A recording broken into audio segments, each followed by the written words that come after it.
find your comment interesting because even my 16-year-old who spent a month in Kenya last summer studying food security came back just after 1 month said there's plenty of food in Kenya. It's a matter of distribution problem. The other is that food tends to be not particularly nutritious. That is, and so, I mean, if he was 15, then 15-year-olds would figure this out in a month. I'm just trying to figure out how, and if you were to ask him whether Kenya needs a green revolution, his analysis as a 15-year-old was no. It's just they need to fix some infrastructure, move food around better. Sure. But it is, but he would tell you that there are plenty of organizations coming in offering the promise of the green revolution as a way of solving the problem in northern Kenya when it's not an issue, not enough food. Yeah.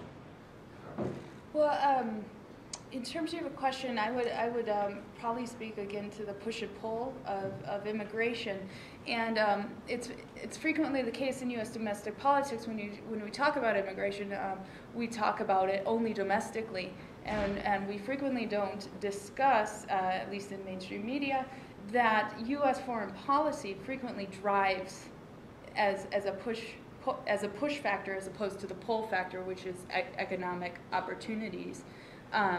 U.S. foreign policy, even and especially trade policy, is the push factor driving people from their homelands, basically. NAFTA, I guess, is one of the best examples of this, and one of the byproducts of NAFTA was the industrialization along the border region. And what we saw there was increased violence against women, and also the need to, and this is worldwide, the creation of a permanent sort of underclass is required to create cheaper and cheaper wage labor. And so there's no sense of stability necessarily within a trade agreement. Mexico certainly didn't see stability even along its border region. Much of the maquila factory work was sent abroad to where it could be produced by cheaper wages than even in Mexico. And then we saw violent backlash against women, where thousands of women have been murdered along that border region. Over the past few years, and this is happening also in Guatemala. We're seeing this. CAFTA was, recently passed. The Central American Free Trade Agreement was passed, and so we're seeing that sort of effect. And then with increased militarization, U.S. militarization along the border, U.S. militarization in terms of the Mexican cartels, and the Mexican military's militarization of the drug problem, and what we're seeing increasingly is U.S. militarization in Central America. And this is going to create a similar situation, a different context, but similar results perhaps, hopefully not, because it would be incredible tragedy, but of what occurred in the 1980s in Central America with the civil wars, and in El Salvador, in Guatemala, and Nicaragua.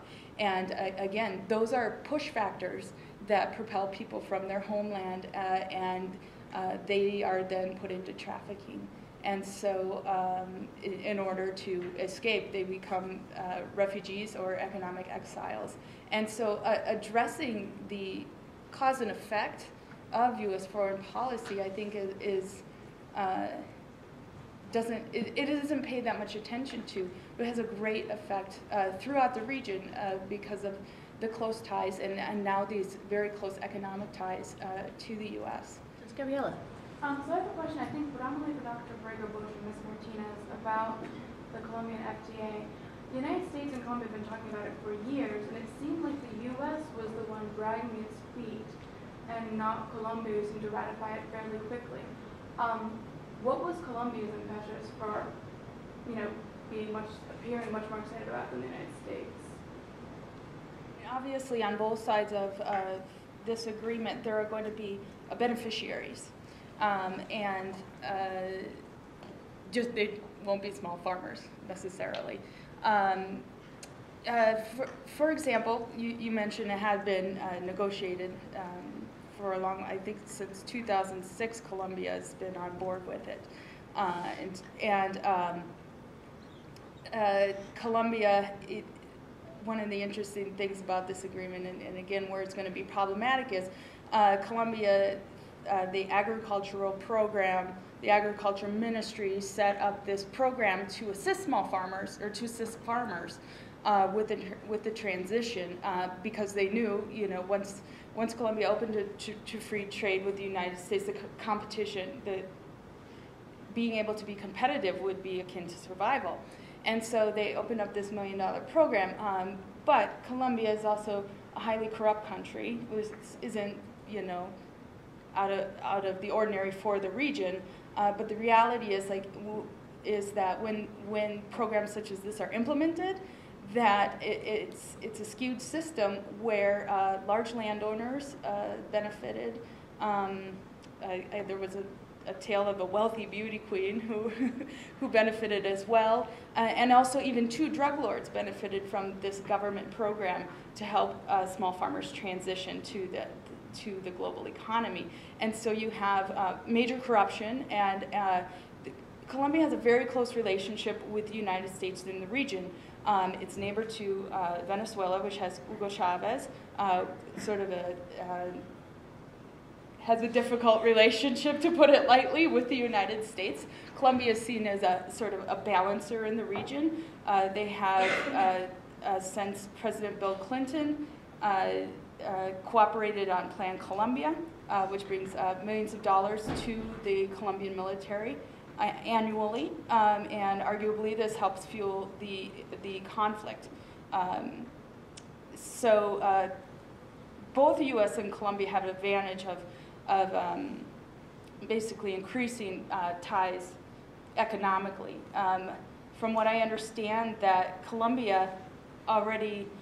the U.S. had already had eliminated tariffs on Colombian goods for a number of goods. So from the U.S. side, Congress was arguing that, this would help balance the situation. And we already spoke about the imbalances. But one thing I would like to add in terms of the congressional debate about this, a number of congressional representatives, including Ed Perlmutter, who's a representative here in Colorado in the House, voted against especially the Colombian Free Trade Agreement because of the human rights situation. Again, all trade unions in the United States were against this agreement, and so there was a lot of pressure there. And so he also voted against all 3 for various reasons, and it was a very unpopular vote on his part. He got a lot of flack for it. He told me that. I talked to him. So not all congressional even though it passed, not all congressional representatives believed, especially in terms of Colombia, even though they may be for free trade elsewhere. Diana DeGette also voted against Colombia, and she considers herself a free trade Democrat. So the sort of egregious human rights situation in Colombia has many concerns here. Just have a little comment and then a question. It seems like we always blame the United States for the trade agreements, but like you said before, it's not necessarily the trade the problem. It's the domestic government, which in Latin America they have a lot of problems with. This has been for years and years.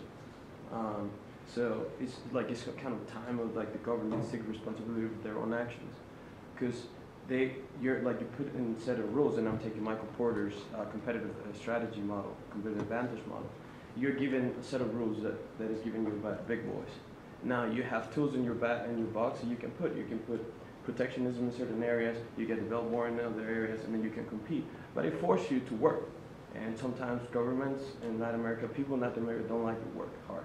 They like to be comfortable. I'm from Latin America, and I've seen this many times. All right, so that's my comment. So yeah, it's a negative issue. What are the alternatives? We see what the problems are and what are the negative things. What are your alternatives? Because I've seen sharks without a trade agreement. You go to those populations, are smaller sharks, but they still take advantage of the campesinos and the people. So what would be the alternative for trade agreement? Open to Oh yeah, there's all sorts of alternatives to an agreement like this. Let me list off a few. So we could be talking about fair trade between countries where prices are fixed at a level that's remunerative for those who grow it, and that's affordable for those who consume it. We could be talking in the context of farm level security about empowering producers to better manage the pressures that they feel from countries like the United States. So one of the big issues that we saw in Mexico was not only that farmers were displaced by U.S. competition, but farmers were put more directly into contact in business with big multinationals from the U.S. in the area of input provision and food processing. Liberalization generally sets the stage for concentrations in the food production chains, such that small farmers, instead of selling to local exporters in Mexico, were suddenly selling to Cargill. Right, and so we had huge power disparities between farmers and the people that they were selling to, which also served to erode the viability of these businesses.